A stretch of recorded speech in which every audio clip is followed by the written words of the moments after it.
I guess for you being up front there and then maybe that being an advantage? I think it helps just keeping yourself out of trouble. But as we've seen in the past, I don't think if you've got a good car, you can come from the back here. So it's definitely going to be about maintaining speed. Probably for the last 20 laps of the stint. Even this year, I think the tire maybe is not that much degradation, but we have seen some blistering and the grip does fall off a bit. So we have to see how the second lane right now. The lane of choice, and right now has a lot of grip. So we have to see if that upper lane comes in a little bit to make racing a little bit better. But here is always about the last 20 laps of each stint and making sure that you can maintain the speed. Great. We'll open up for questions. We'll start in the front up here with Brant.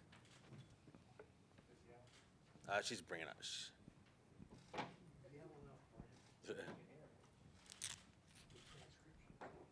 Exactly. How does the repave, you touched on it a little bit, but the repave reconfiguration change business here? And if it's not perfect, what needs to be done to make it better? Yeah, I don't know. I think it's easy to jump to conclusions. I think it's definitely different from last year, but the track's a lot different. I think 3 and 4 is going to be a little easier to run side by side. 1 and 2 right now. Especially when you move up to the upper lanes, is pretty slippery. I know at the test, the second lane was quite useful.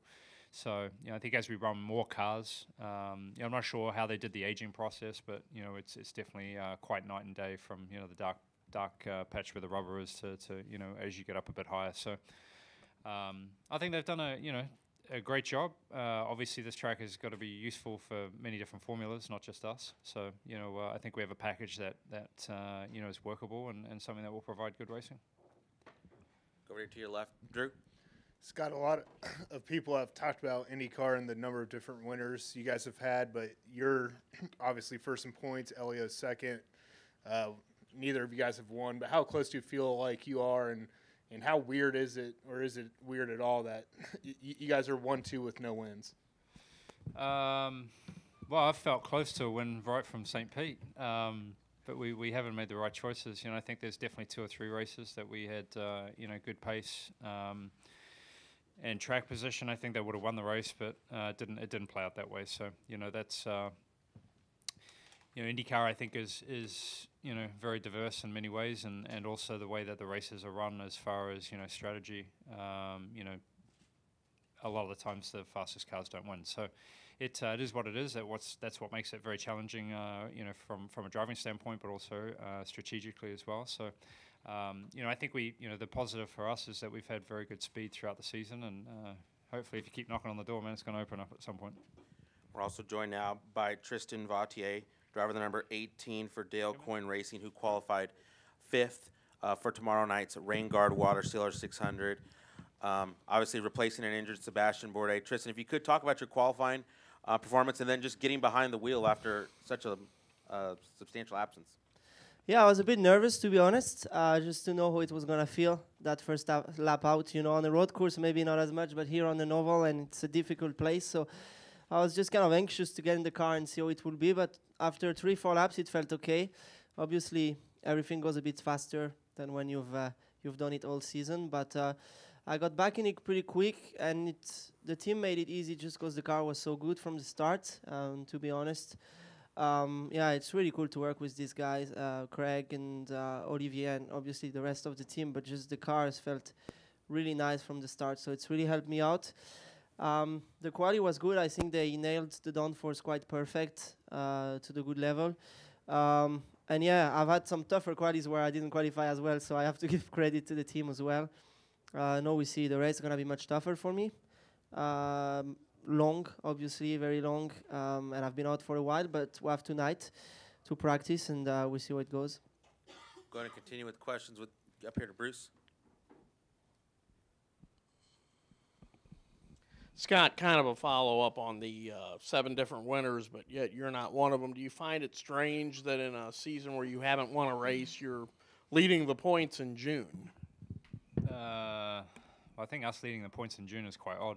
Anyway, I don't know. I think it's a positive it's a positive situation for us to be in. I think we've as I alluded to, we've had really good speed. We just haven't maybe maximised on the result or converted when we should have. But I think it shows good for the rest of the year. I think a lot of credit goes to the team, and Honda have done an amazing job this year. To close some of that gap. So.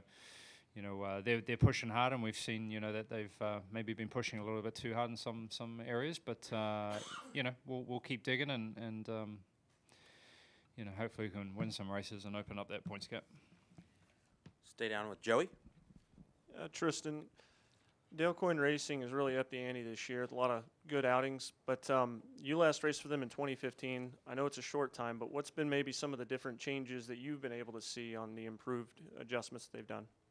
I think the overall, team has kept improving. Dale is really, really putting a lot of effort in making the team as good as it is now. I think a good thing this year is they've had, obviously, unfortunately, there's been the accident for Seb, but up to Indy, they've had two very strong drivers in the cars and stability, and two very strong engineering teams as well. So, because even if Head is a rookie, he's been very strong, and I think having that stability, and as I said, a widened engineering team with like Craig Hampson coming and Olivier, I think they've been able to share ideas from their experience in other teams with what the team had been running, and overall it's just, the team's very, very strong. The way they work is very impressive, and we've seen it since the start of the year. They've been strong, and know we're here this weekend, so yeah. Come to the front, Mary.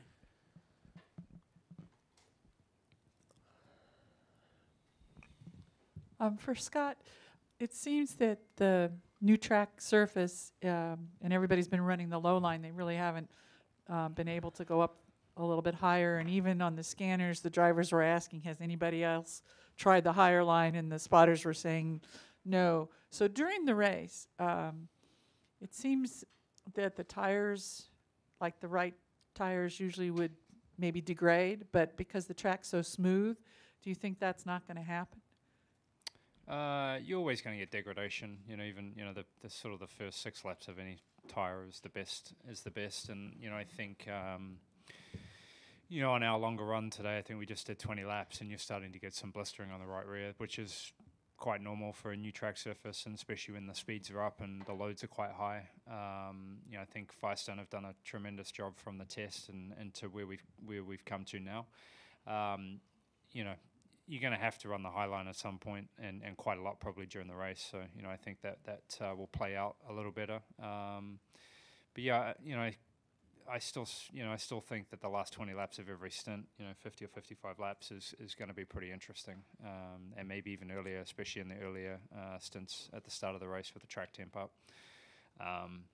But yeah, I don't know. It's hard to really comment because I think there's a lot of unknowns. We haven't really run here a whole lot. The practice session was very short, and nobody really got to run a lot of laps.